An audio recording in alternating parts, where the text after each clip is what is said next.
Atos, capítulo 1, versículo 8. Está escrito assim, Jesus falando: mas recebereis poder ao descer sobre vós o Espírito Santo, e sereis minhas testemunhas, tanto em Jerusalém como em toda a Judéia e Samaria e até os confins da terra.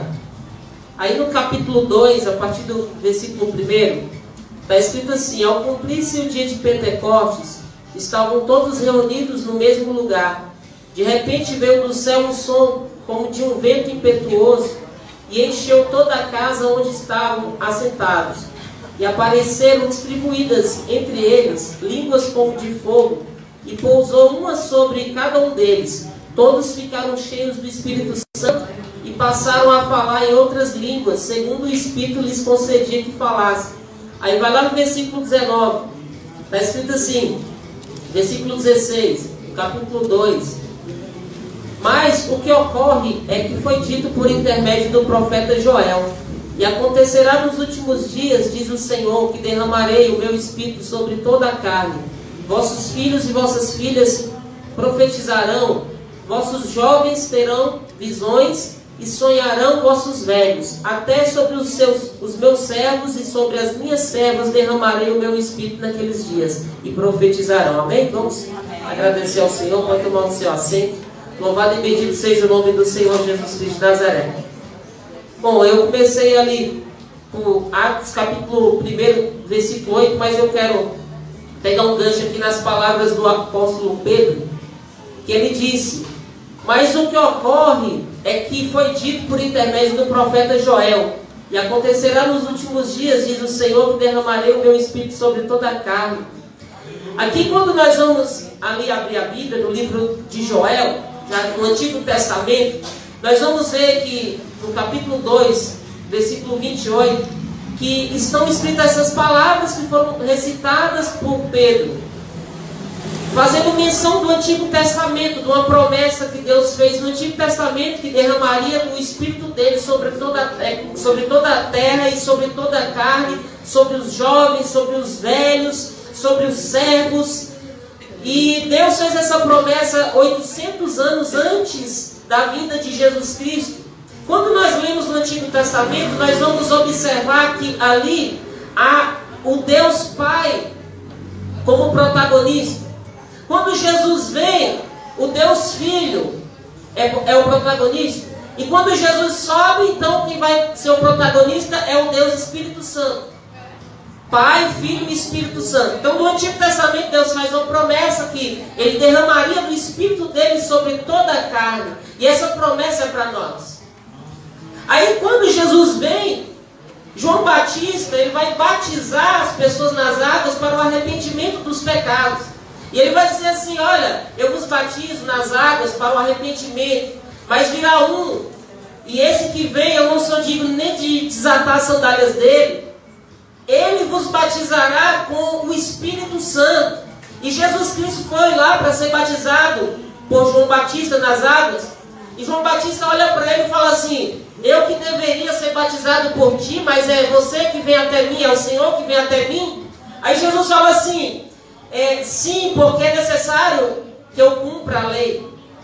Jesus, ele não tinha pecado, ele não precisava ser batizado, porque o batismo era para o arrependimento dos pecados. Mas Jesus foi batizado para cumprir a lei, para nos dar o exemplo de que nós também devemos cumprir a lei, a palavra do Senhor. E quando ele foi batizado, então veio ali o Espírito Santo em uma forma corpórea, de pomba, e repousou sobre ele. O céu se abriu e Deus falou: esse é o meu filho em quem me comprazo. E Deus já tinha revelado para João Batista que aquele pelo qual, quando ele fosse batizar e o Espírito Santo descesse sobre ele, esse seria o Jesus Cristo, o Messias, o Emanuel, o Filho de Deus que viria para salvar a humanidade. E quando nós lemos ali no livro de João, capítulo 3, versículo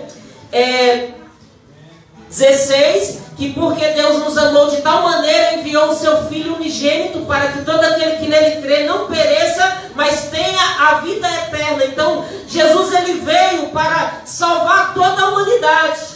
E quando ele veio, ele foi batizado nas águas. E João Batista falou: olha, eu batizo nas águas, mas esse aqui vai batizar com o Espírito Espírito Santo e com fogo. E Jesus Cristo, então, aos 30 anos, vai cumprir o seu ministério.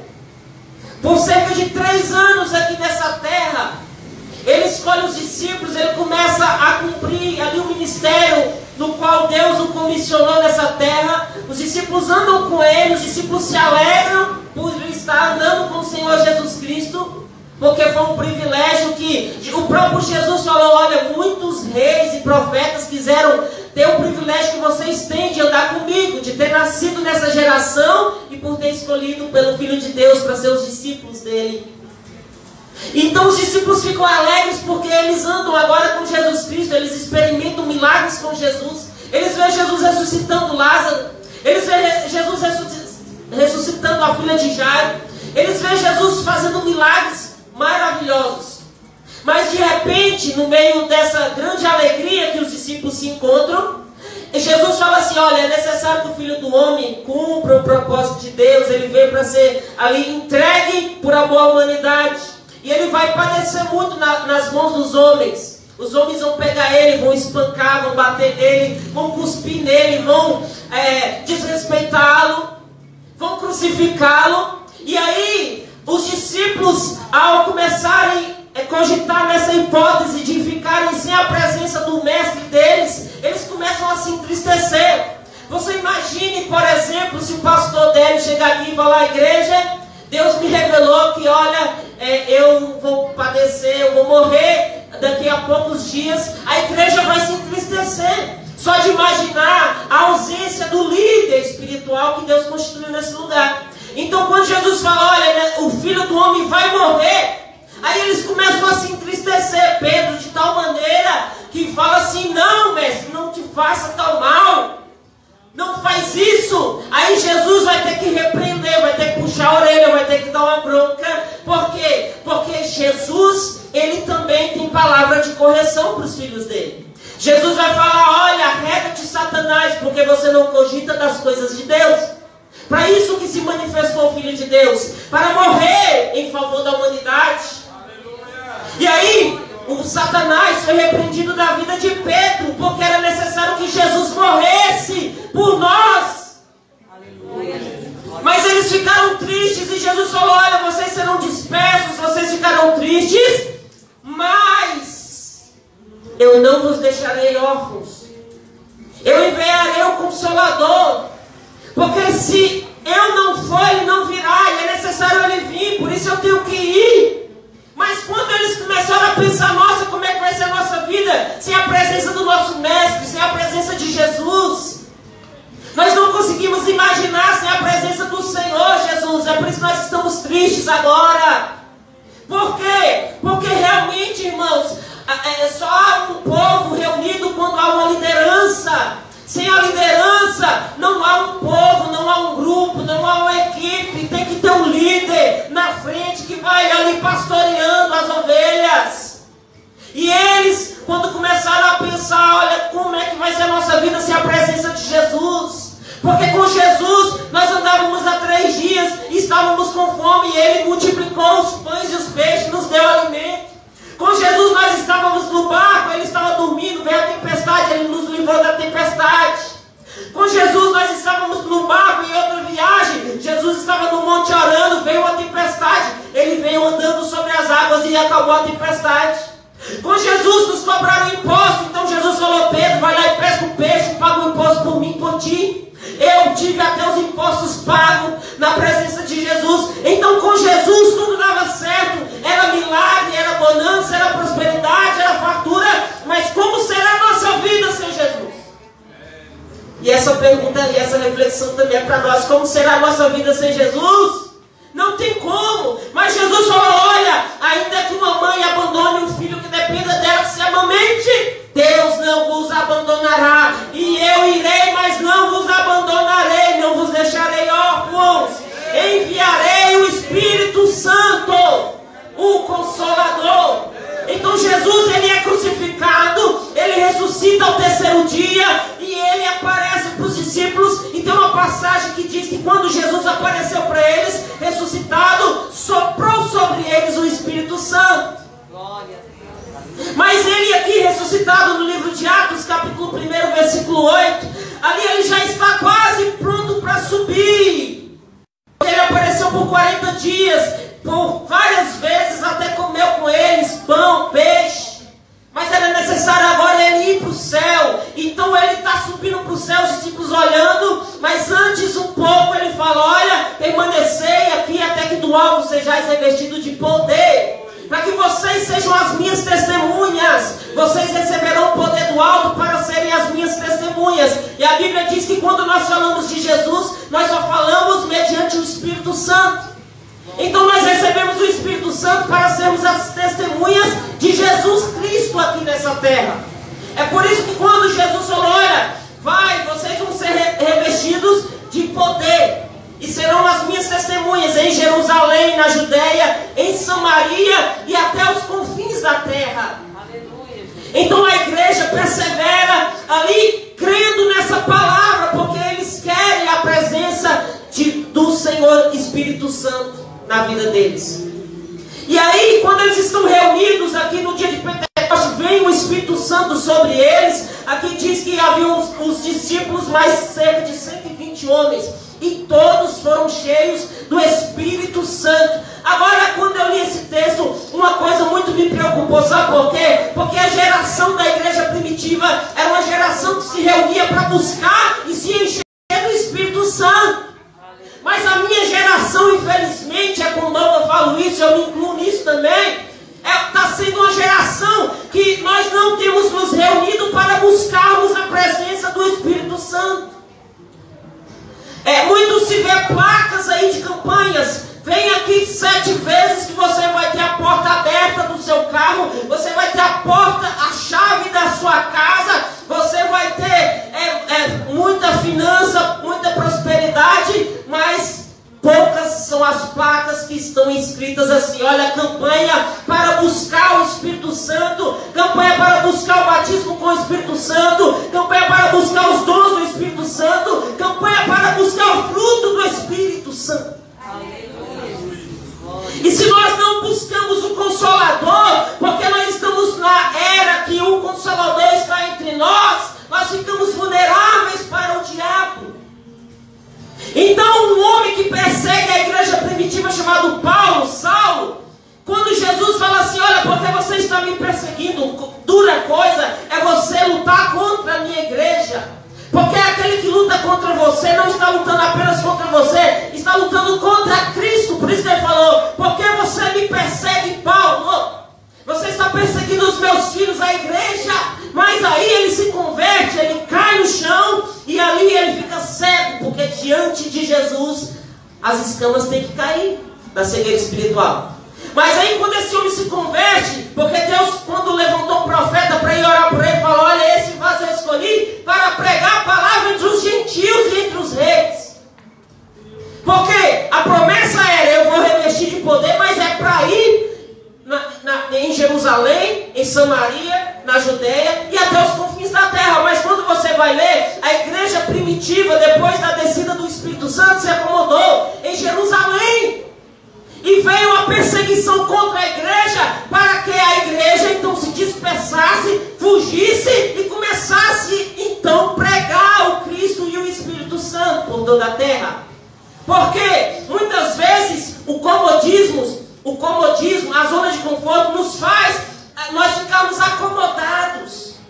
Porque se eu estou tendo só paz, prosperidade, só alegria, eu tenho uma tendência então de me acomodar e de orar menos, porque a minha vida está muito boa, de buscar menos a palavra do Senhor, de pregar menos. Mas quando as coisas começam a apertar, aí eu vou orar mais, aí eu vou jejuar mais, aí eu vou ler mais a Bíblia, aí eu vou ficar mais dependente de Deus, e eu vou procurar pregar mais a palavra de Deus.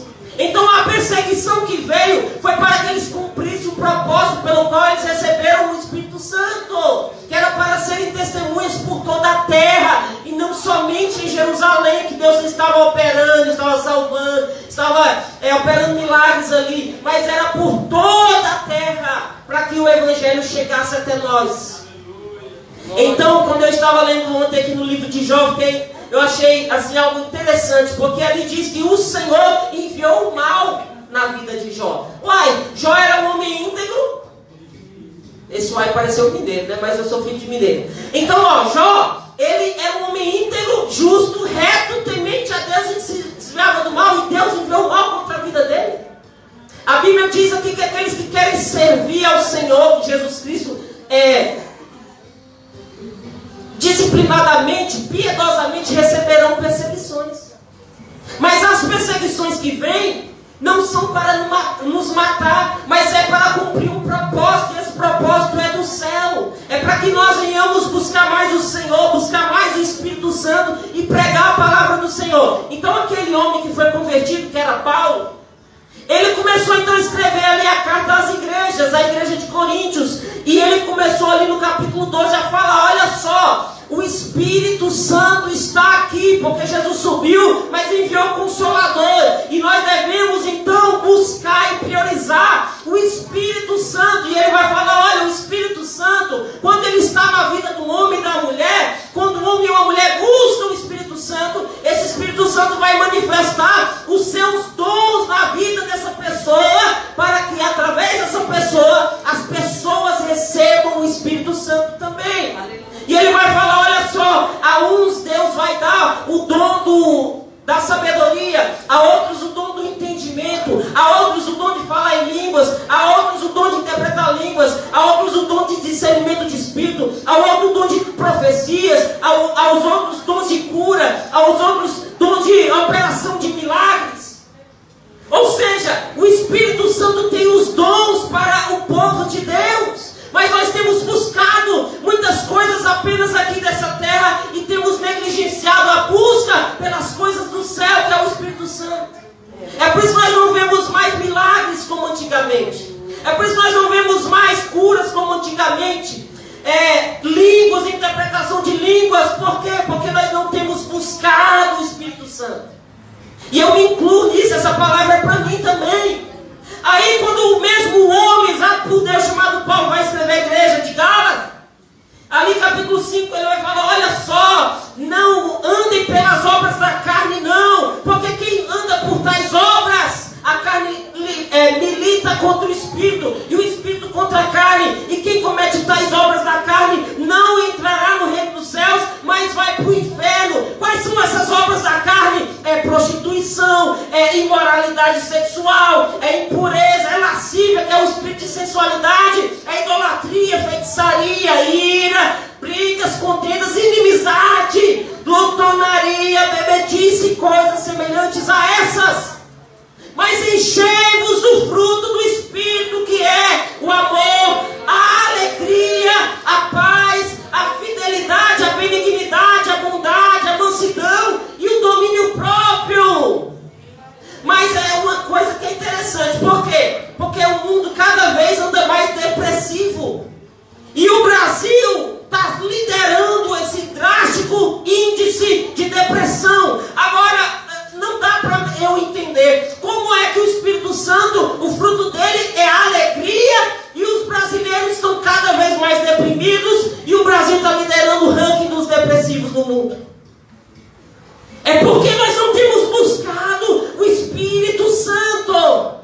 E Jesus Cristo lá no livro de João, capítulo 16, ele vai falar, olha, o Espírito Santo, quando ele vier, ele vai converter a vossa tristeza em alegria, e a sua alegria será completa.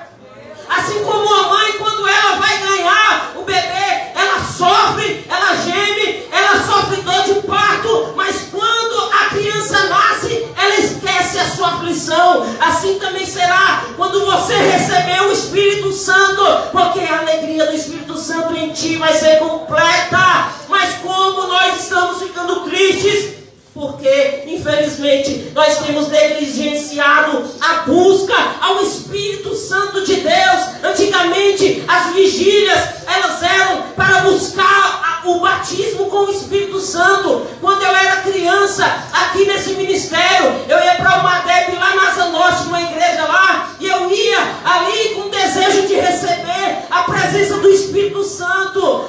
Uma vez eu indo lá para Minas Gerais, lá em Minas Gerais eu ia à igreja querendo receber a presença do Espírito Santo. Aí sabe o que me fez lembrar essa peça aqui? Que um jovem chegou encontrado com Jesus e falou assim: que negócio de igreja? Aí uma vez eu estava lá em Minas, indo para a igreja e levando meus primos para a igreja, para buscar o Espírito Santo. Aí nós encontramos uma pessoa na rua e ela falou: olá, tudo bem? Você é de Brasília, né? Eu falei: só, conheci a irmã, bacana, né? Tá passeando por aqui, mas aí vem de onde? Eu falo: não, nós fomos à igreja. Aí ele falou assim para mim: pastor Jean, que coisa louca é essa, né, cara? Vocês saem lá de Brasília para vir aqui passear, para ir para a igreja. Porque para o mundo isso é loucura, mas para Deus é você priorizar a presença do Santo do Santo. Então, e se você estiver em Minas, na Bahia, onde você estiver, busque a presença do Senhor. Porque quem é espiritual vai entender as coisas espirituais, mas quem são carnais vai achar que isso é loucura, é fanatismo. Mas nós devemos buscar o Espírito Santo. Eu quero já deixar essa palavra aqui, que está lá em Tessalonicenses, capítulo 5, versículo 17, 19, 18, fala assim: não apagueis o Espírito Santo. E como é que nós apagamos o Espírito Santo? Quando nós entristecemos o Espírito Santo. Então uma vez um pastor falou assim: olha só, sabe aquele desejo de pecar? Sabe aquele desejo de você alimentar a sua carne? Porque a carne luta contra o Espírito. Quando você tiver uma presença com o Espírito Santo, quando você tiver uma experiência com a pessoa do Espírito Santo, a vontade pode até vir, porque você é humano, você tem carne dentro de você, desejos e emoções e sentimentos. Mas quando vier, o Espírito Santo vai falar: não, você já tem experiência comigo, diga não ao pecado. Todo dia o pecado vem, mas você escolhe Deus.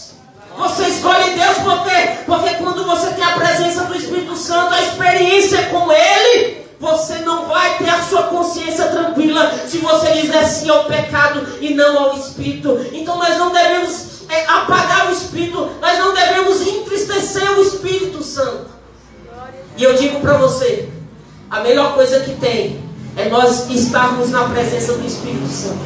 Não tem preço que paga isso, jovens. Então essa promessa aqui, ela veio de mamando a caducando, como diz, né? Veio para a criança, veio para a jovem, veio para os velhos também. Toda a carne será derramada do meu Espírito. Que Deus possa te abençoar e te conceder experiências com o Espírito Santo de Deus. E eu tenho certeza que a sua vida, a partir do momento que você experimentar o Espírito Santo, nunca mais será a mesma. Sabe por quê? Pedro, antes de receber o Espírito Santo, era um Pedro que negava Jesus, que tirava a espada, cortava a orelha ali do homem, era um homem carnal. Mas depois que ele teve ali a presença do Espírito Santo, ele esteve pronto para ser preso e para ser morto por Cristo. E até a sombra dele curava os enfermos e libertava os endemoniados, porque não era apenas a sombra dele, era a unção do Espírito Santo que andava na sombra de Pedro, porque Pedro se dedicou totalmente à pessoa do Espírito Santo de Jesus. Paulo, as pessoas levavam ali a parte da roupa de Paulo e colocavam sobre os enfermos. E os enfermos eram curados. Sabe por quê? Porque Cristo falou assim: olha, quando vier o Consolador, essas coisas que eu faço, vocês também farão, e farão ainda maiores. A mulher do fluxo de sangue pegou na orla de Jesus, foi curada. Então a orla de Paulo também curava, porque ele recebeu o Espírito Santo, a promessa, o batismo com fogo. E Jesus, ele também tem isso para nós, igreja, ainda hoje. Mas é necessário nós buscarmos essa promessa que é para nós. Priorize o Espírito Santo. E não tem como eu ter muitos movimentos num culto, ter um título de evangélico, se eu não faço, dar um bom testemunho de pessoa cheia do Espírito Santo na minha casa com os meus pais. Então ser cheio do Espírito Santo é mais do que um movimento num culto, é eu ser um testemunho vivo lá fora de cristão. Amém? Vamos orar. Meu Deus, muito obrigado, Senhor Jesus, por essa palavra, por esse culto. Eu peço que o Senhor, meu Deus, meu Pai, possa, Senhor, derramar o Teu Santo Espírito sobre todos que estão aqui presentes, aqueles que não puderam vir também, aqueles que estão acompanhando ali por aquela transmissão. Que o Senhor possa, meu Deus, meu Pai, derramar o Teu Santo Espírito, que nós possamos priorizar o Teu Espírito Santo, que nós possamos buscar a presença do Teu Espírito Santo. Senhor Jesus, Que nós possamos, meu Deus, meu Pai, sermos cheios do Teu Espírito Santo, valorizar o Espírito Santo. E eu peço ao Senhor, Pai, que o Senhor possa estar distribuindo dons espirituais aqui na Tua igreja. Que o Senhor possa estar derramando o fruto do Espírito sobre cada pessoa. E a presença do Espírito Santo, pois é através dele que nós iremos, Senhor, continuar caminhando aqui nessa terra, rumo à presença do Senhor no céu. Meu Deus, eu peço ao Senhor que o Senhor possa abençoar todos, no nome do Pai, do Filho e do Espírito Santo de Deus. Amém, glória a Deus. Amém, igreja? Que Deus abençoe a sua vida, que Deus te conceda porção dobrada do Espírito Santo para você poder fazer a obra do Senhor nessa terra. Amém? Quero agradecer pela oportunidade no nome do Senhor Jesus.